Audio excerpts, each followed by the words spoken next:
We're just super excited about these two models, Lowrider S and now our new Lowrider family member, the Lowrider ST. We saw the reasons why Lowrider S was so popular. It gave you all of the great character and experience and emotional connection to our big twin powertrain, but in a package that was a little bit lighter, a little bit more nimble. We had a couple years of production under our belt, so it was easy to see the tweaks that could be made to make that bike, which is already an incredible machine, and just take it to the next level.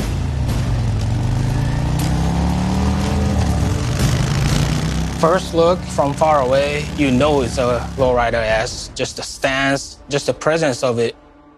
We retain the black and bronze. That's sort of like a trademark. And the gray is really hot in like a custom cars, hot rod scene right now. It's just the perfect secondary color.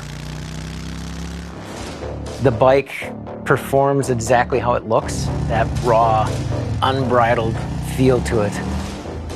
We bumped the 114 up to a 117. It's really big news for Lowrider S fans.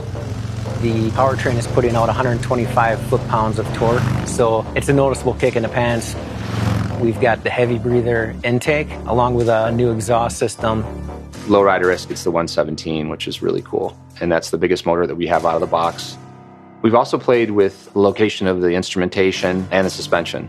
We brought the bike up off the ground a little bit more to give it a little more lean angle. We've also taken the instrumentation and moved it from the console and the fuel tank and put it up into the rider's eyesight.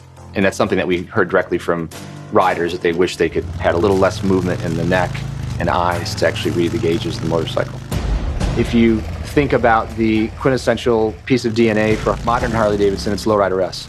So what's going to be the natural progression?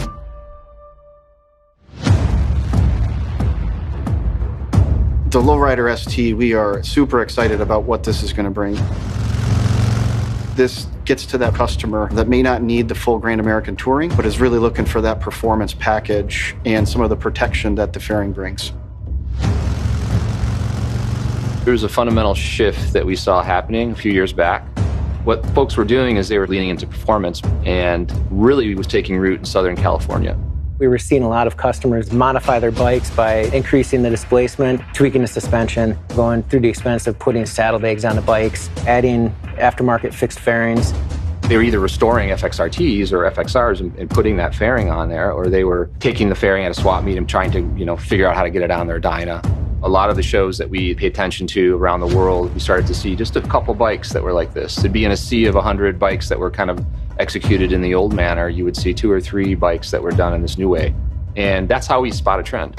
And that's where you have to go in and say, is there something here? Is this an anomaly, or is this something that's going to catch on? We headed into the project with the pure emotion of what we want it to look like. Just like any other Harley, there's always respect to the history, being able to trace back the family tree. We have so much respect to FXR and FXRT. Wheelie G and design team came up with that iconic look. When I sketched this bike, this fairing in particular, I believe the bike deserves its own new identity, something more modern. This is a purpose-built fairing. The styling team really took their time to massage it to get it to the spot where you see it today. You've got the side ducts straddling the headlight, which is a direct throwback to the 80s FXRT. And through CFD simulation, the aerodynamic package that you've got on this vehicle is really dynamite. Lowrider S is a little more relaxed cruiser. This one, I wanted riders to be in charge of the bike, sitting on top of the bike rather than sitting in the bike. This is a true lightweight bagger. It's got the performance punch, that 125 foot-pounds of torque, and also comfortable on the long haul. The bike comes standard with cruise control. We wanted the tall suspension in the rear, and that was a 56mm shock. We did shift the saddlebags vertically 2 inches on a motorcycle compared to the Sport Glide, and you can remove the saddlebag in seconds. For Lowrider ST, we have a suite of parts and accessories products. And this audio system for Lowrider ST, it integrates seamlessly, and it's going to be loud. Customers are going to want to hear this thing with a full face helmet on, because that's how they ride. So we have something that's waterproof, it's going to withstand the elements. It's truly the perfect package for our audio and performance customers.